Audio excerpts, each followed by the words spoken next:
He was a war hero and a dashing Greek-born prince, brimming with boundless energy and ambition. He's a very unflappable sort of character. He's a real leader. Yet when he married Princess Elizabeth in 1947, his life changed forever. And when she was crowned queen, his role became to serve and support her. Prince Philip had to bow down and pay homage to his wife.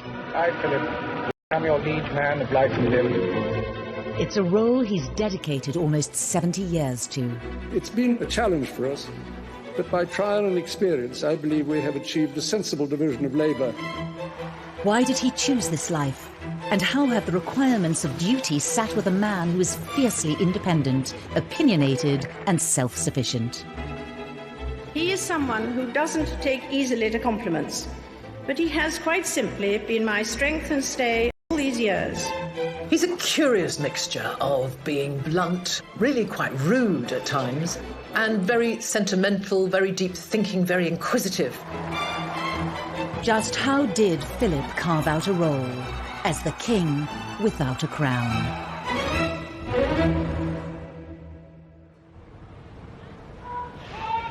August 2017, and in the forecourt of Buckingham Palace, Prince Philip, the Duke of Edinburgh, is undertaking his last solo public engagement before retirement, a parade of the Royal Marines.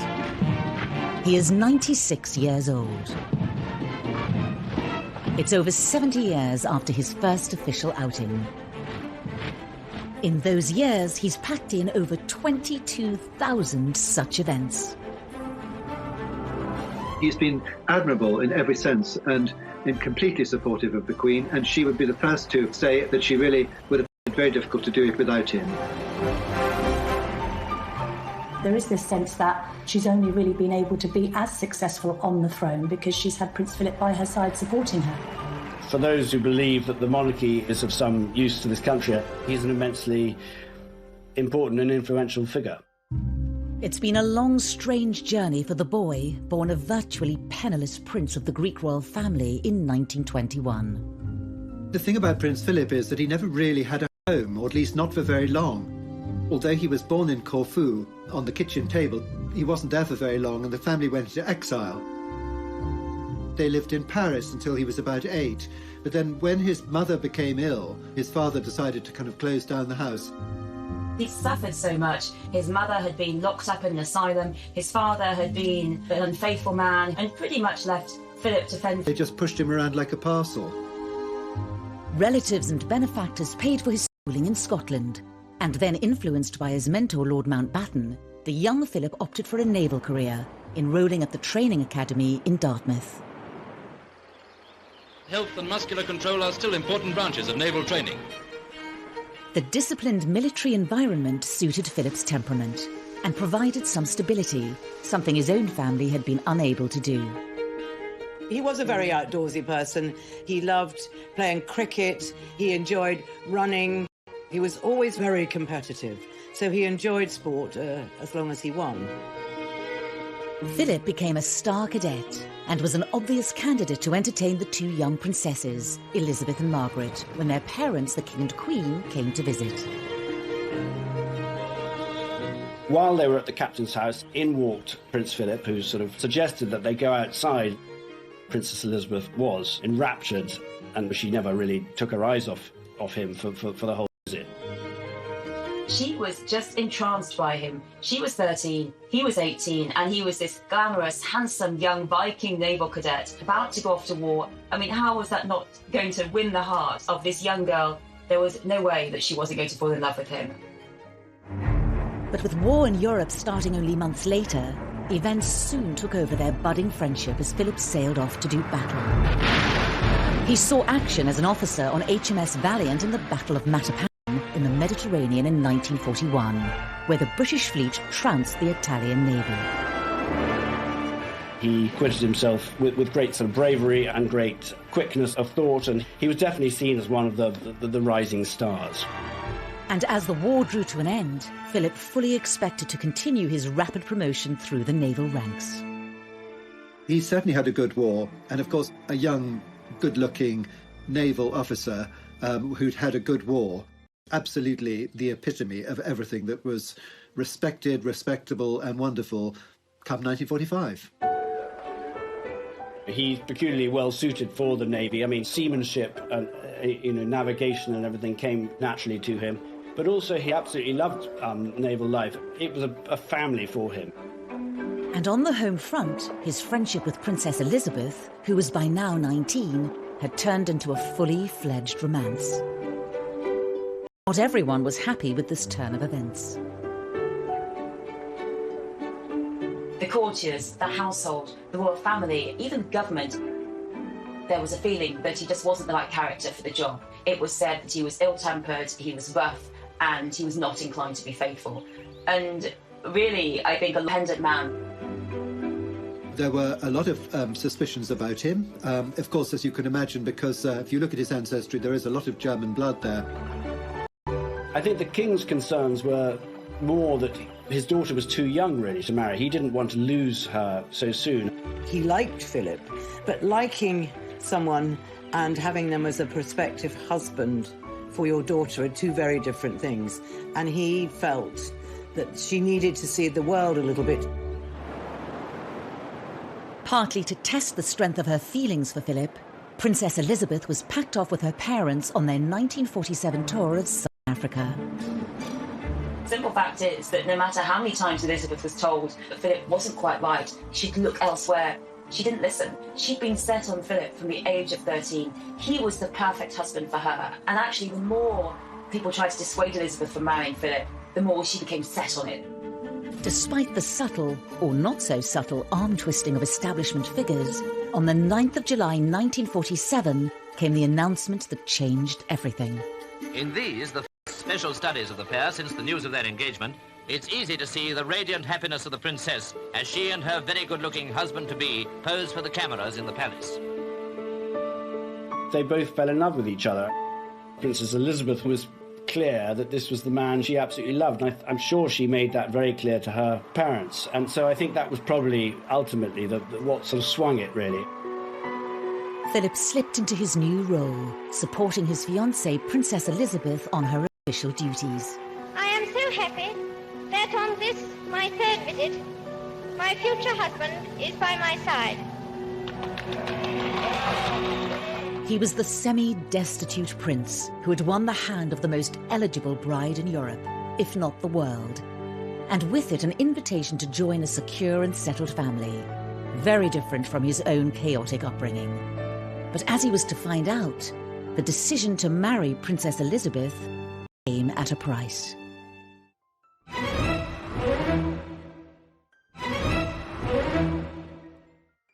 The 20th of November 1947, and all eyes were on Westminster Abbey. Thousands had assembled overnight, all eagerly waiting to see and to cheer the royal processions on this day of their own princess's marriage. Churchill described it like the first bit of colour to sort of happen after the war. It helped to cheer everyone up. You know, London was still a sort of bomb site, basically.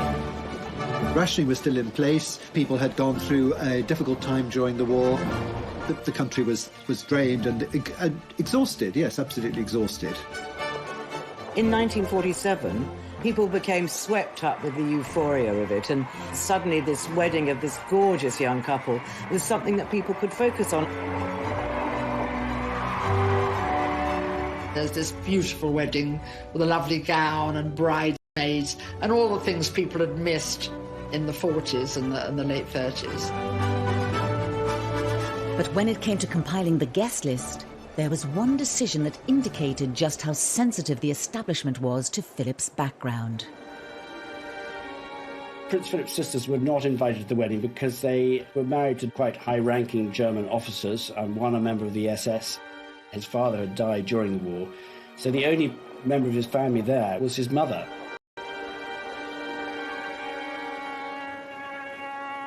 It was a decision that deprived him of family support on the big day.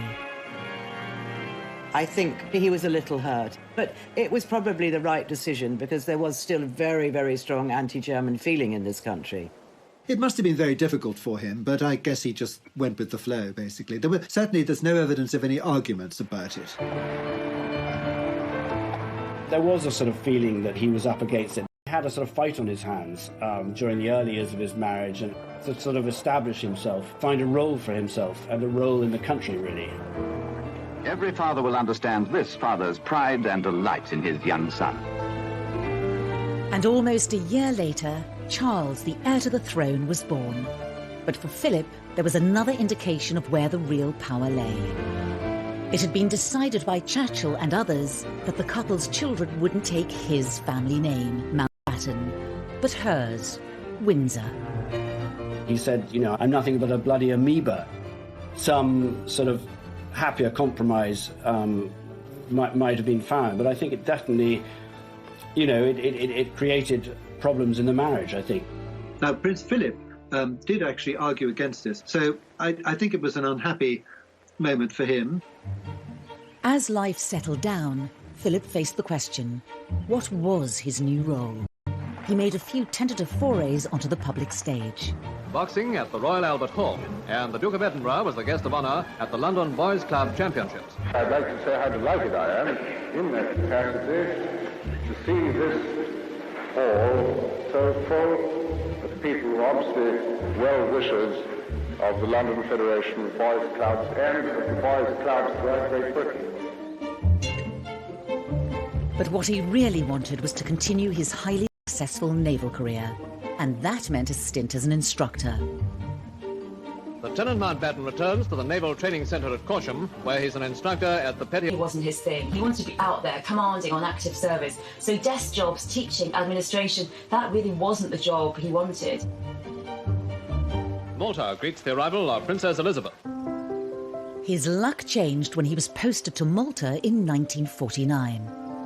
It was famously what they described as their happiest time. It was a place where they could be free and people didn't gawp at them, and it was a very lovely time for them in all sorts of ways, and a very fulfilling one for him professionally as well. They were young. They were in love. They had frankly dumped their children with the grandparents and were having a good time. Princess Elizabeth was able to be the wife of around in her little car. They danced in the Phoenicia Hotel just outside Valletta. They went to polo matches, he played, and they had a lovely time, basically. The only cloud on the Mediterranean horizon was the deteriorating health of King George VI. The nation's concern at His Majesty's illness is reflected in the crowd of loyal sympathisers gathered in the rain outside the palace to offer their own personal tributes. The King's health broke down very soon after the war.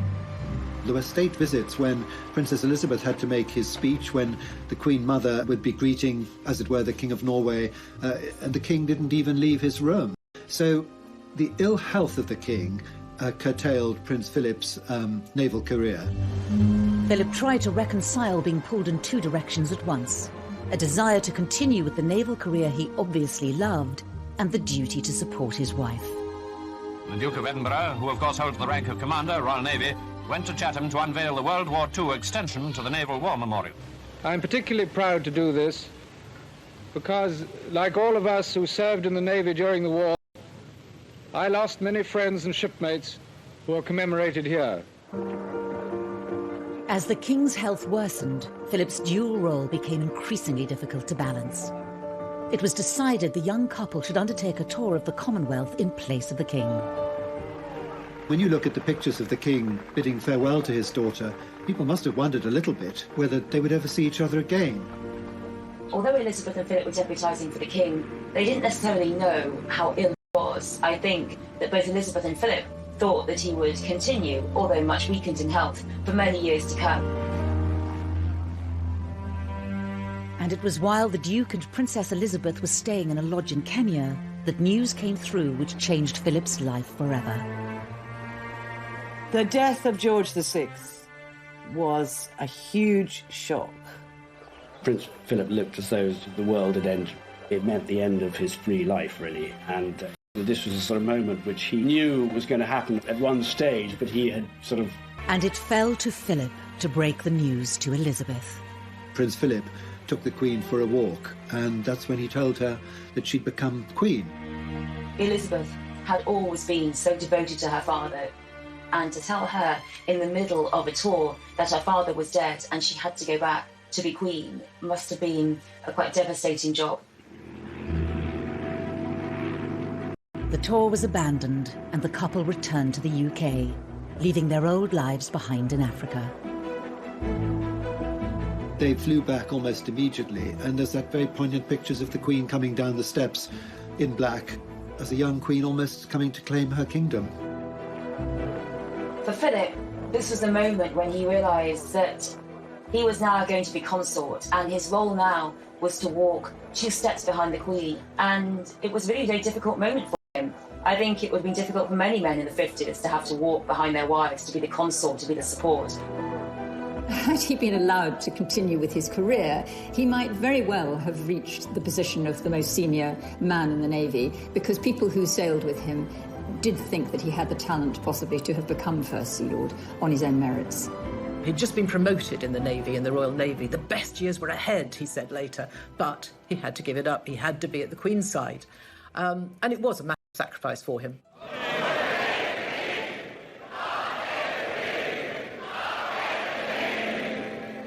Just over a year later, Queen Elizabeth was crowned in Westminster Abbey. It was a fantastic and glorious occasion, the like of which will never be seen again, because there simply aren't all those people in uniform anymore, I'm afraid. But it was wonderful, a wonderful occasion, and very exciting. And this time, Philip, as chairman of the Coronation Commission, was able to ensure his 3 sisters were on the guest list to witness the extraordinary pageant. Prince Philip had to bow down and pay homage to his wife, and he said he was her liege lord. Faith and truth I will bear unto you, to live and die against all manner of folk, so help me God. That was a symbolic moment when he really had decided that his life was going to be dedicated to her life, which was dedicated to the monarchy. So basically, they'd both given up everything for duty, because there was no point in her giving up everything for duty if he wasn't prepared to do the same and support her. He was completely happy to kneel before his wife, and he just went through it like everybody else. The course of the rest of Philip's life was now set, to serve the Crown and the Queen. Philip is due home tomorrow from his tour of South America, a tour of 60 days and 36,000 miles. With characteristic energy, Philip threw himself into making royal visits abroad. He was never going to be the sort of person who would be happy sort of just slinking away to Balmoral or Sandringham and sort of spending his life shooting pheasants and, pottering around the farm. So he developed a useful role promoting British business and technology. He goes to nuclear reactors, goes to glass-blowing factories making all kinds of products all over Britain. Philip had a really personal interest in the technology and intricacies of business and manufacturing. When Prince Philip first started making tours of inspection, his thoroughness was often inclined to startle. But now we're used to his rather specialised approach, and we see him here showing his particular interest in industry. Where he became very effective was going out and about and giving speeches, and his speeches were widely admired and sort of reported on the press. Ladies and gentlemen, it is clearly our duty as citizens to see that science is used for the benefit of mankind. For what use is science if man does not survive? There's a sort of impatience in him, which is impatience with people who are stuck in their ways. He's innately curious, and I think that's a great attribute, actually. He's a man with acquired wisdom on very, very many subjects. And there's one initiative virtually everyone agrees was a great idea. The Duke of Edinburgh's award scheme proves that the life of modern youth isn't all pop music, long hair and punch-ups. He recently presented gold awards to 127 girls and over 750 boys.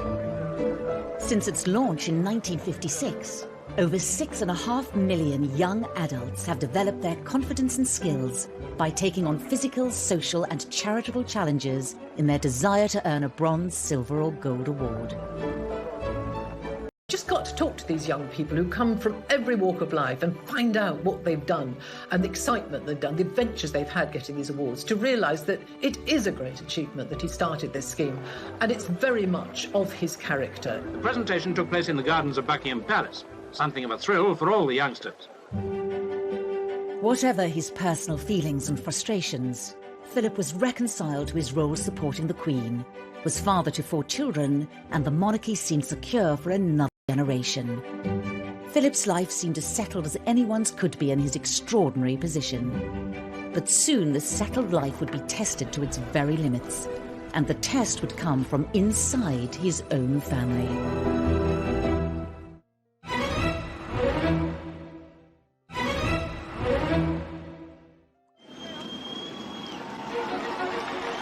The anniversary of the Queen's coronation marked the start of a new era for the monarchy.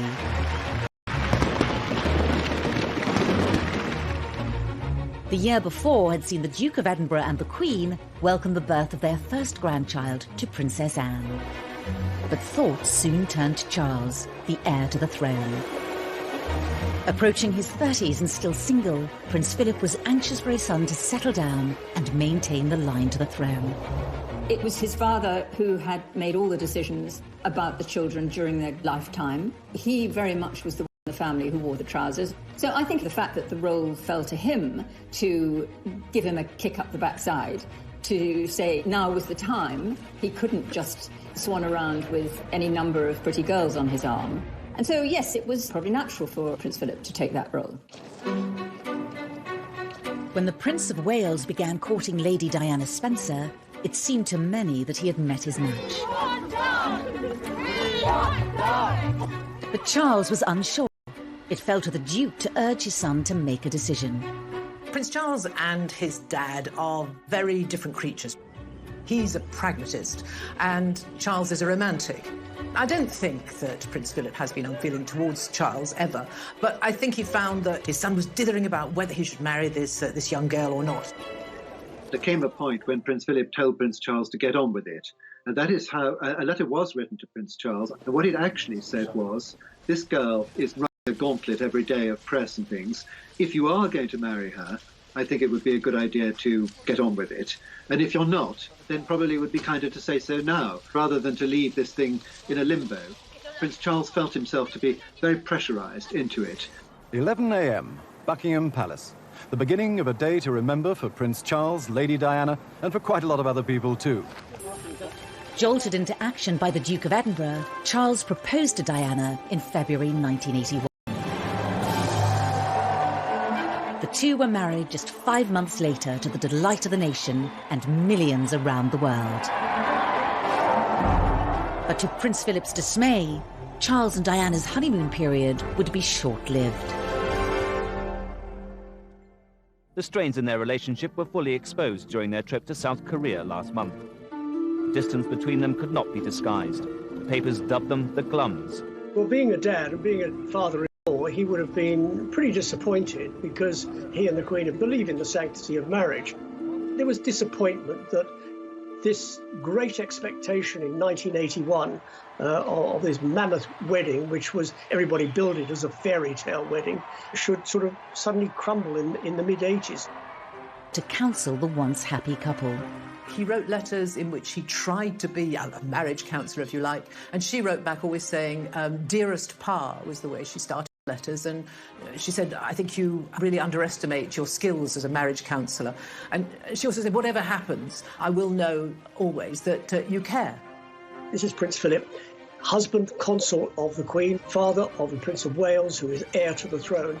So he probably felt that it was not just a family duty, but it was a public duty to try and get them to talk to each other, to reconcile and to save the marriage.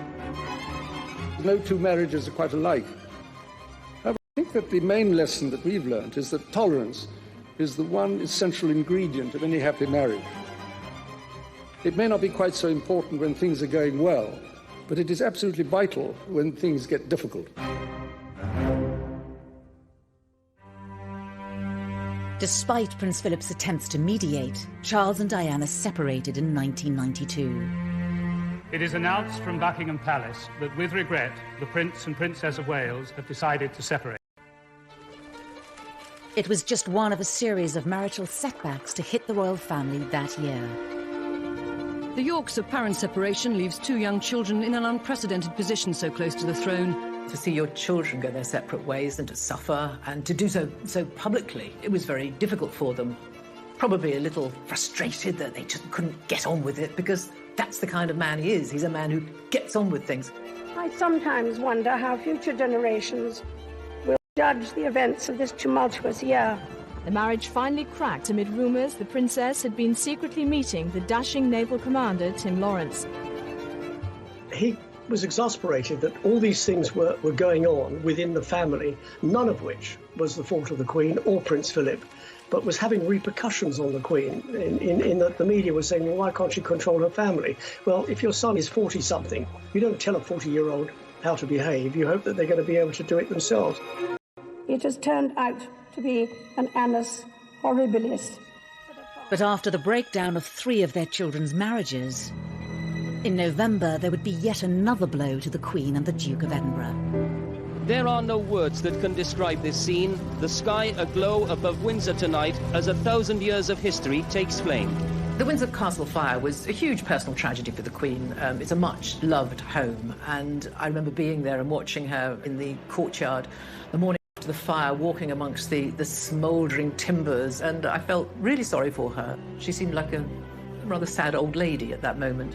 But things got worse because the government said that they would pay, the taxpayer, in other words, would pay for the repairs at Windsor. Well, why should we pay? Government don't pay, we pay.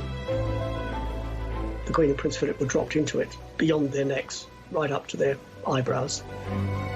With the Queen at the centre of press and public criticism, she would need Philip in his dual role as husband and consort more than ever. Philip was in Argentina when the fire broke out, and he spent long hours that evening on the phone to the Queen, trying to comfort her because she was absolutely distraught by what was happening. Philip decided he would take a leading role in the restoration project, and it's just the sort of thing that a practical man like he could get on with really well, and oversaw practically all of it. And I think that was hugely important moment within their marriage, really. Metaphorically, he couldn't mend his children's marriages, but what he could do, and be useful doing, was restore Windsor Castle. We have reports from Paris that Diana, Princess of Wales, has been killed in a... The sudden and shocking death of Diana in Paris was another terrible setback. The surgeons fought for 2 hours to restart her heart.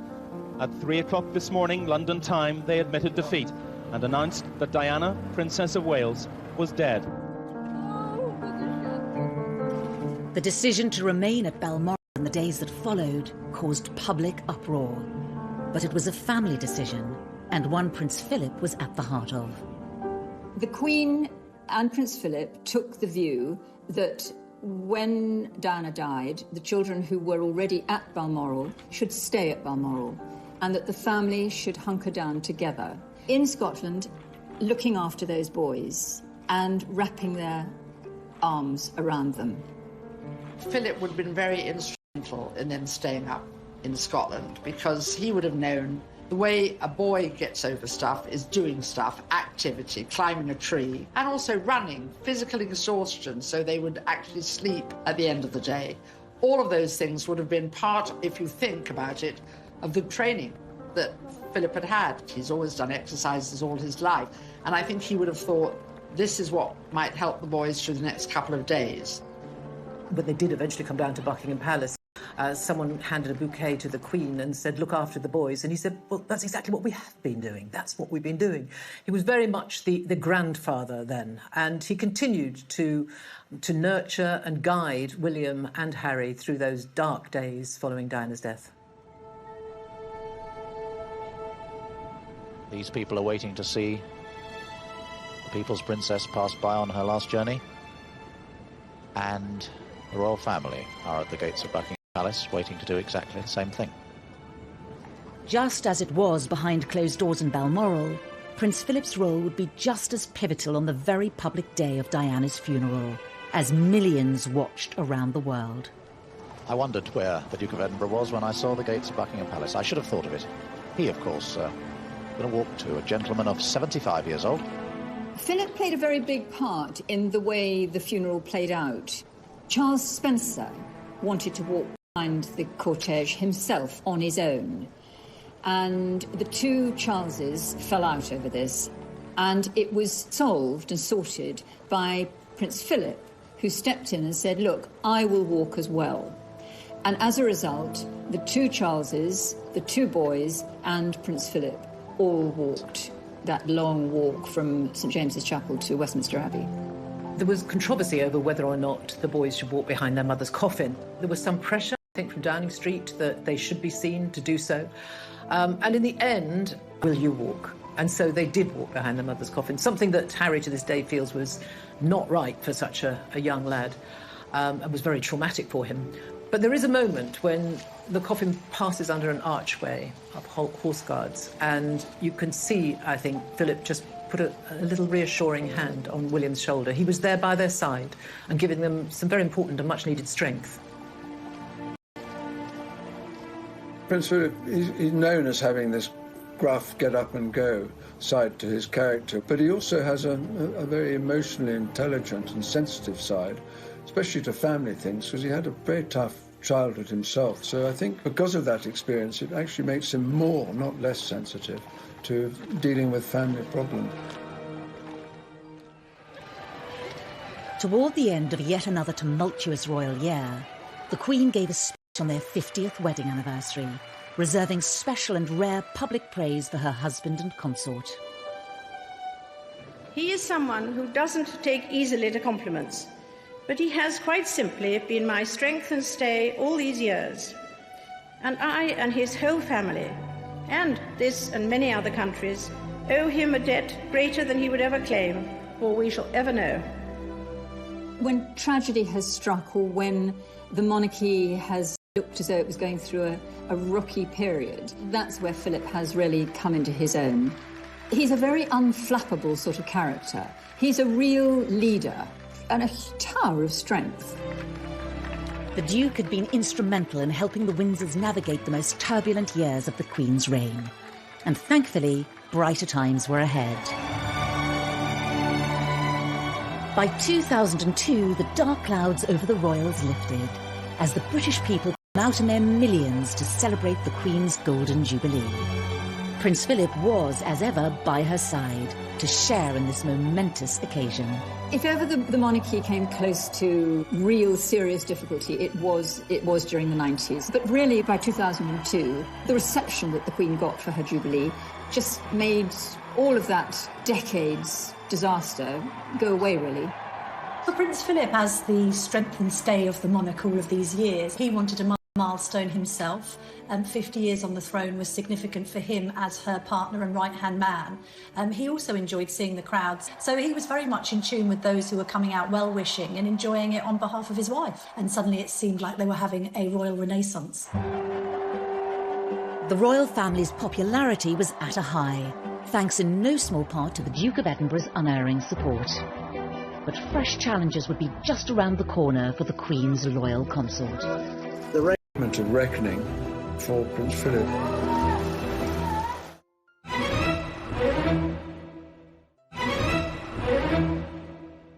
Happy birthday to you. 2011 saw the Duke of Edinburgh celebrate his 90th birthday. What I just want to do is to welcome you all here on this 100th birthday party. 100th, you know, it's not 90. I remember seeing him around about that time at Buckingham Palace, and he'd been a little bit poorly, and then he came across, and I said, "Oh, good to see you, sir. Good to see you looking so well." And he looked me up and down and said, "Oh, you're not looking so bad yourself, actually." So he still had a twinkle in his eyes.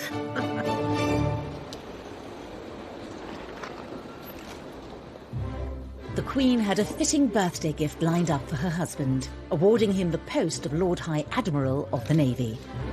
Philip, Duke of Edinburgh, as we seek thy blessing upon him as Lord High Admiral. Obviously, he'd much rather have stayed in the Navy and earned that title, but he knows that that wasn't to be. He had another job to do, and that job which he took on and which he's adhered to all these years is simply to support the Queen in everything she does, first and foremost.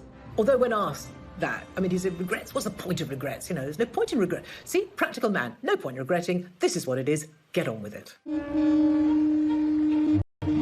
Nothing typified the Duke getting on with it more than the rain-soaked Diamond Jubilee of 2012. But on this occasion, Philip's dedication to duty came at a price. He stood there in the rain, as did the Queen, There seemed to be no shelter at all, and unfortunately the next day he was taken to hospital with an infection, and we realised that he wasn't going to be able to take further part in the Jubilee celebrations. It was a journey they should have made together, but today the Duke of Edinburgh's place was taken by Lady Diana Farnham. To many, it was a sign of things to come for the 90-year-old consort. That first time we saw her without him, and you knew that he would have been his normal 2 steps behind, we suddenly thought, oh, is this how it's going to be? The Prince of Wales and the Duchess of Cornwall joined her on her carriage procession. But Prince Philip should have been there, and it did not feel the same without him. In 2017, the Duke of Edinburgh brought the curtain down on over 65 years of royal service.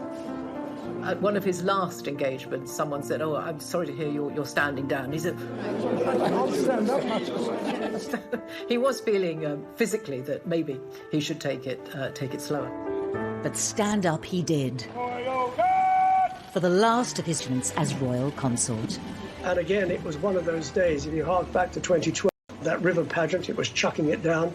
Well, it was raining. It wasn't quite chucking it down, but he was in his raincoat and he had his bowler hat on. And he went out there at 96 to meet the soldiers, representatives of the Royal Marines and the officers, to say goodbye. And that would have been quite a wrench for him because he'd been Captain General of the Royal Marines, so it was pretty important.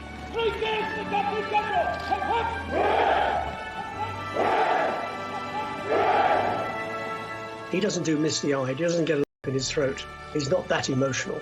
But, you know, there is life at the end of the tunnel. And giving one job up and going off to do something else. And doing something else was sorting out the Sandringham estate. And it was near the Sandringham estate in 2019 that there was to be another unscheduled public appearance for Prince Philip. As he was driving out, the sun was in his eyes. He didn't see a car coming from his right. And as he drove out, he was hit by that car. And the Range Rover was knocked on its side and sent hurtling over to the other side of the road. Surprise, surprise, and by miracle, that Prince Philip got out of that car with just a few scratches. I remember writing a story saying that he had walked into his private secretary's office shortly afterwards and asked him for a plaster, and then only really told him about the accident when it was sort of coaxed out of him. So it was made more of a big deal than perhaps Prince Philip wanted it to be at the time.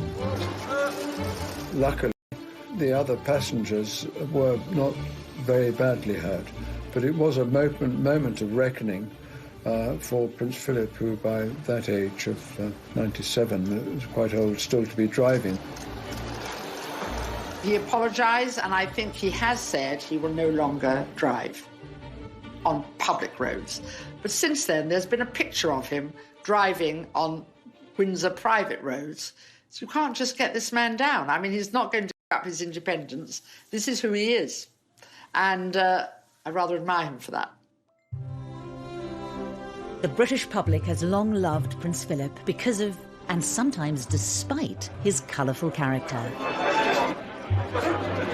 But how will history view the self-sufficient alpha male who gave up a promising naval career in deference to a life of royal service? In his position as consort to the Queen, he's been able to achieve so much more than he would have been as a commander in the Royal Navy, or, you know, I mean, what was he before that? He was basically a penniless, exiled prince. He is an action man. He's a doer. And so he has carved out areas that meant a great deal to us, hosted design awards. He has started the Duke of Edinburgh Awards scheme. All these things meant a great deal to him. And they are all about one thing in particular. They're focused on getting people to do things for themselves. That's what he wants. He wants people to learn by experience and explore this world. Driven by an unwavering focus on duty before all else, perhaps Prince Philip's greatest achievement has been transforming the role of conventional consort into one more like a king, with no need for a crown. For those who believe that the monarchy is of some use to this country, I think he's an immensely important and influential figure. Here we are, we still have a monarchy that is the envy of the world. Go into a newsagent everywhere. It's our royal family on the front of every magazine. We have the fairy story. at the head of them all, and he's helped keep it there.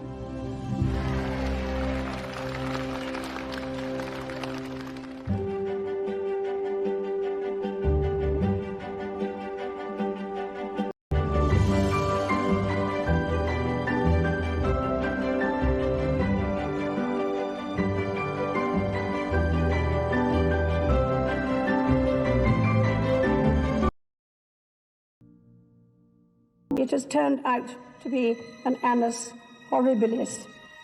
But after the breakdown of 3 of their children's marriages, in November there would be yet another blow to the Queen and the Duke of Edinburgh. There are no words that can describe this scene. The sky aglow above Windsor tonight as 1,000 years of history takes flame. The Windsor Castle fire was a huge personal tragedy for the Queen. It's a much-loved home, and I remember being there and watching her in the courtyard the morning after the fire, walking amongst the smouldering timbers, and I felt really sorry for her. She seemed like a rather sad old lady at that moment. But things got worse because the government said that they would pay, the taxpayer, in other words, would pay for the repairs at Windsor. Well, why should we pay? Government don't pay, we pay. The Queen and Prince Philip were dropped into it, beyond their necks, right up to their eyebrows. With the Queen at the centre of press and public criticism, she would need Philip in his dual role as husband and consort more than ever. Philip was in Argentina when the fire broke out, and he spent long hours that evening on the phone to the Queen, trying to comfort her because she was absolutely distraught by what was happening. Philip decided he would take a leading role in the restoration project, and it's just the sort of thing that a practical man like he could get on with really well, and oversaw practically all of it. And I think that was hugely important moment within their marriage.